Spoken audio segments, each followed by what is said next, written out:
বন্ধুরা, আশা করি সবাই ভালো আছেন। আজ 22শে আগস্ট বৃহস্পতিবার চলে এলাম আজকের ওয়েদার আপডেট নিয়ে। এই মুহূর্তে বঙ্গোপসাগরে কিন্তু মেঘ রয়েছে, ভারী মেঘ, এবং আমাদের দক্ষিণবঙ্গের সুন্দরবন লাগোয়া বাংলাদেশ এবং দক্ষিণবঙ্গের সুন্দরবন লাগোয়া জেলাতে ভারী মেঘ রয়েছে পুরো দক্ষিণবঙ্গ জুড়েই। কিন্তু এই মুহূর্তে কিন্তু মেঘ লক্ষ্য করা যাচ্ছে। মেঘ যেহেতু উড়িষ্যার দিকে, কিন্তু এই মুহূর্তে বজ্র বিদ্যুৎ সহ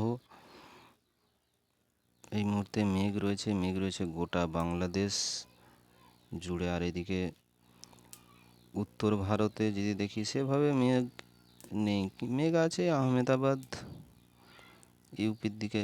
ভারী মেঘ কিন্তু এই মুহূর্তে লক্ষ্য করা যাচ্ছে। এই মুহূর্তে বৃষ্টি কোথায় কোথায় হচ্ছে, র্যাডার কি বলছে এই মুহূর্তে বৃষ্টি দেখুন। বৃষ্টি কিন্তু এই মুহূর্তে গোটা ভারতবর্ষ জুড়েই ছড়িয়ে ছিটিয়ে কিন্তু বৃষ্টি এই মুহূর্তে চলছে, বজ্র বিদ্যুৎ সহ। ভারী বৃষ্টিটা যেটা হচ্ছে এই মুহূর্তে কিন্তু আমাদের উপকূলবর্তী এলাকা, যেরকম এদিকে আমাদের বাংলাদেশের বরিশাল, খুলনা, কুমিল্লা, এই মুহূর্তে কিন্তু বৃষ্টি লক্ষ্য করা যাচ্ছে। কলাপাড়া, এদিকে হলদিবাড়ি, আমাদের দক্ষিণ 24 পরগনা পড়ছে হলদিবাড়ি, কলকাতার দিকেও ছিটেফোঁটা বৃষ্টি চলছে এই মুহূর্তে কিন্তু।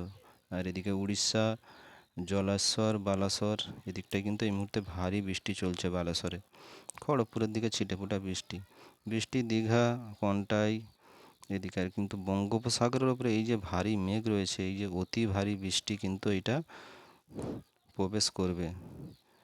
এই বৃষ্টিটা কিন্তু প্রবেশ করবে, উত্তর দিকে টান নিচ্ছে। তার মানে এটা বাংলাদেশের ওপর দিয়ে, বরিশালের ওপর দিয়ে খুলনার দিকে যাবে। এটা বাংলাদেশের ওপরে কিন্তু ভারী বৃষ্টি। আর এদিকে ত্রিপুরায় তো অলরেডি বন্যা পরিস্থিতি, ত্রিপুরায় বন্যা, মানে অনেক মানুষ সেখানে পেরেশানের মধ্যে। বন্ধুরা, বৃষ্টি আগামী দিনে বৃষ্টি আছে, যেহেতু ঘূর্ণাবর্ত আমাদের রিজন থেকে অনেকটাই দূরে সরে গেছে, তার জন্য কিন্তু বৃষ্টি এখনও চলবে। বৃষ্টি আছে, এই যে দেখছেন বৃষ্টি কিন্তু এখনও পর্যন্ত আমাদের দক্ষিণবঙ্গে এবং গোটা পশ্চিমবঙ্গ জুড়ে আর বাংলাদেশ জুড়ে কিন্তু বৃষ্টি আসতে চলেছে। আজ বিকালের দিক করে কিন্তু ভারী বৃষ্টি আসতে চলেছে বাংলাদেশ, আমাদের গোটা দক্ষিণবঙ্গ জুড়ে। তবে উত্তরের দিকে বৃষ্টি সামান্য কম থাকবে।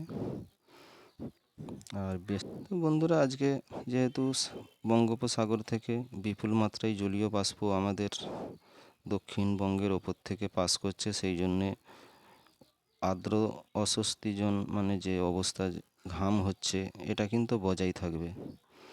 তাপমাত্রা দেখে নেব। তাপমাত্রা এই মুহূর্তে তাপমাত্রা অতটা না থাকলেও জলীয় বাষ্পর যোগানটা একটু বেশি থাকায় কিন্তু, মানে ঠান্ডার মৌসুম থাকলেও কিন্তু ঘাম হচ্ছে। এর কারণ হচ্ছে বঙ্গোপসাগর থেকে ব্যাপক হারে জলীয় বাষ্প ঢুকছে। আর এই জলীয় বাষ্প ঢোকার কারণেই কিন্তু বজ্রগর্ভ মেঘ সৃষ্টি হয়, সেখান থেকে বৃষ্টি হয়। তো বন্ধুরা, এই ছিল আপডেট। আশা করি কাজে লেগেছে। চ্যানেলটা বেশি বেশি করে লাইক, শেয়ার করে দেবেন। কমেন্টে আপনার গুরুত্বপূর্ণ মতামত জানাবেন।